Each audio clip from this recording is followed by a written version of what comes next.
आज मैं आपके साथ शेयर कर रही हूँ होममेड फेशियल की रेमेडी, जिसमें हम सबसे पहले क्लेंजिंग करेंगे, फिर स्क्रबिंग और लास्ट में मास्क अप्लाई करेंगे। इस फेशियल को अप्लाई करने के बाद आप महंगे महंगे फेशियल करवाना भूल जाएंगे। इस ईद पे इस फेशियल को आप लगाएं और अपनी स्किन को ग्लो होता हुआ देखें। तो चलिए स्टार्ट करते हैं इस फेशियल को। हर स्टेप को फॉलो कीजिएगा और बेस्ट रिज़ल्ट पाएँ। चैनल पे नए हैं तो प्लीज़ चैनल को सब्सक्राइब कर दें, वीडियो को लाइक और शेयर कर दें।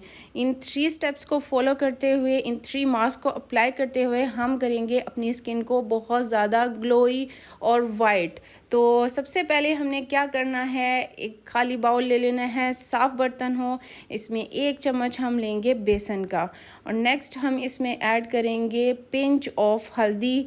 और इसको मास्क बनाने के लिए जो मेन चीज़ है वो है मिल्क, कच्चा दूध होना चाहिए। कच्चे दूध में जो क्लिंजर है हमारा उसको हम तैयार करेंगे। कच्चा दूध इसमें ऐड करके इसको अच्छी तरह से आपने दोनों चीज़ों को मिक्स कर लेना है। थिक सा पेस्ट जब बन जाए तो इसको आप करेंगे एज आ क्लिंजर अपनी फेस पे अप्लाई। इसको मैं आपको अपने हाथ पे अप्लाई करके दिखाऊंगी। सेम जिस तरह इसे मैं अपने हाथ पे अप्लाई करूँगी, सेम इसी तरह आपने इसको अपने फेस पे अप्लाई करना है। चम्मच की मदद से लगा लें या हाथ की मदद से या फिर ब्रश की मदद से, इट्स अप टू यू। आपने इस तरह फेस पे अप्लाई करना है। अप्लाई करने के बाद इस सॉफ्टली जेंटली आपने सर्कुलर मोशन में अपने फेस पे करना है। इससे मसाज बहुत लाइटली, बहुत सॉफ्टली इस तरह मसाज करना है। मसाज करना है 2 से 3 मिनट। 2 से 3 मिनट मसाज करने के बाद आपने इसको 2 से 3 मिनट छोड़ देना है, यानी कि टोटल 5 मिनट आपने इसको लगा रहने देना है। 2 मिनट मसाज कर लें, 3 मिनट के लिए इसको छोड़ दें और फिर वॉश कर लें। नेक्स्ट हम करेंगे अपनी एक्सफोलिएशन यानी कि स्क्रबिंग इस तरह से होगी। स्क्रबर बनाने के लिए सबसे पहले आपने कॉफ़ी ले ली। कॉफ़ी में इसमें इंस्टेंट कॉफ़ी है, इसमें चीनी भी होगी और इसमें मिल्क, ड्राई मिल्क भी है। और इसका पेस्ट हम जो बनाएंगे वो है टमाटर का जूस। टमाटर का जूस हमारी स्किन को वाइट करता है, क्योंकि इसमें ऐसे न्यूट्रिएंट्स हैं जो कि हमारे स्किन के कोलेजन लेवल है उसको बूस्ट करते हैं। अब हम इसमें ऐड करेंगे कोकोनट ऑयल। कोकोनट ऑयल आपने हाफ चम्मच इसमें ऐड करना है, क्योंकि अक्सर जो स्किन्स हैं वो फेशियल के बाद ड्राई हो जाती हैं। तो ये कोकोनट ऑयल हमारी स्किन को ड्राई नहीं होने देगा, हमारी स्किन को बहुत मॉइस्चराइज रखेगा। और कोकोनट ऑयल हमारी स्किन को वाइट भी करता है। तो इसको अच्छी तरह से आपने मिक्स कर लेना है। मिक्स करने के बाद जो नेक्स्ट चीज़ ऐड करेंगे वो है फ्लैक्स सीड्स यानी कि अलसी के बीज। अलसी के बीज को आपने पाउडर बना लेना है उनका, और इसमें हाफ चम्मच अलसी का बीज ऐड होंगे। ये हमारी स्किन को ब्राइट करेंगे और हमारी स्किन पे अगर फाइन लाइंस आ गई हैं, रिंकल्स आ गए हैं, झुर्रियाँ पड़ने लगी हैं, तो उसको भी ये ख़त्म करता है। इसको आपने अपनी स्किन पे इस तरह से अपने फेस पे अप्लाई करना है। मैं आपको हाथ पे अप्लाई करके दिखा रही हूँ।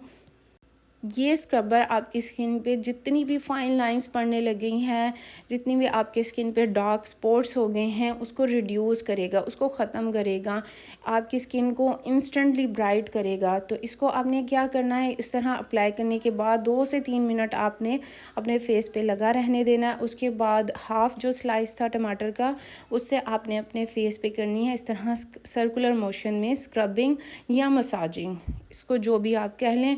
तो इस तरह से आपने स्क्रबिंग करनी है। बहुत सॉफ्टली स्क्रब करने के बाद इसको 2 से 3 मिनट स्क्रबिंग करनी है अच्छी तरह से, और इसको वॉश कर लेना है। वॉश करने के बाद रिज़ल्ट्स आप देख के खुद हैरान रह जाएंगे। स्किन बहुत ज़्यादा ग्लो करने लग जाती है। अब हम नेक्स्ट जो मास्क अप्लाई करेंगे वो है मुल्तानी मिट्टी का मास्क। मुल्तानी मिट्टी नेचुरली तौर पे स्किन को ब्राइट करती है। इसमें ऐसे न्यूट्रिएंट्स हैं जो कि हमारी स्किन को वाइट करते हैं, वो भी इंस्टेंटली। अगर आपकी स्किन पे पिंपल्स हो गए हैं तो ये आपके जो स्किन पे पिंपल्स हैं उनको भी कंट्रोल करेगी, उनको ख़त्म करेगी। आपकी स्किन पे जितनी ऑयलिंग है, जितना ऑयल आ चुका है, गर्मियों में अक्सर स्किन बहुत ज़्यादा ऑयली हो जाती है, तो जितना आपका स्किन पे ऑयल आया हुआ है उसको भी एब्जॉर्ब कर लेगी। इसमें थोड़ा सा हम ऐड करेंगे ग्लिसरीन, जो कि हमारी स्किन को मॉइस्चर करेगी, यानी मॉइस्चराइज़ करेगी। हाइलुरोनिक एसिड की फैमिली से है ये, यानी कि हमारी स्किन में अगर मॉइस्चर ख़त्म हो जाए तो ये आपके स्किन के मॉइस्चर को स्किन के अंदर ही लॉक कर देगी। नेक्स्ट जो हम इसका पेस्ट बनाएंगे उसके लिए कच्चा दूध हमें चाहिए। तो कच्चे दूध को आप ऐड करेंगे और इसका थिक सा पेस्ट बना लेंगे। कंसिस्टेंसी आप खुद चेक कर सकते हैं कि अगर आपको बहुत ज़्यादा थिक लगे तो इसमें मिल्क और ऐड कर दें।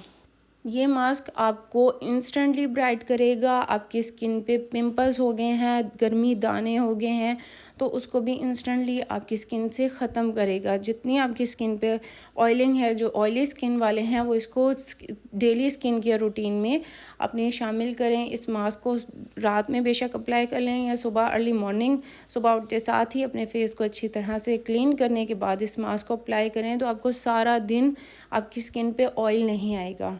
इस मास्क को हमने बना लिया। अब इसको आपने क्या करना है, ब्रश की मदद से अपने फेस पे अप्लाई करना है।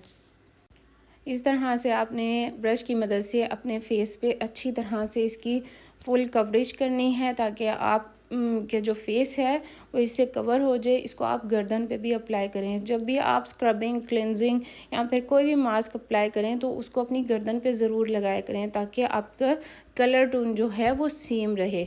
तो इसको अच्छी तरह से अप्लाई करने के बाद आपने इसको 10 मिनट्स के लिए छोड़ देना है। 10 मिनट्स लगा रहने देना है। जैसे ही ये ड्राई होने लगे, ड्राई हो जाए तो आपने इसको वॉश कर लेना है ठंडे पानी से। कोई स्क्रबिंग की ज़रूरत नहीं है, ना आपने इसको किसी भी स्पंज की मदद से उतारना है। ठंडे पानी से जस्ट आपने वॉश करना है अपने फेस को। ये आप देख सकते हैं 10 मिनट्स हो चुके थे और ये तकरीबन ड्राई हो गया है। ड्राई होने के बाद अब मैं इसको कर लूँगी वॉश, और वॉश करने के बाद आपको रिज़ल्ट दिखाऊंगी। बहुत शाइन करने लग जाती है स्किन में बहुत ग्लो आ जाता है। स्किन की जितनी भी डलनेस होती है इस फेशियल को करने के बाद बिल्कुल ख़त्म हो जाती है। आपकी स्किन बहुत ग्लो करने लग जाएगी।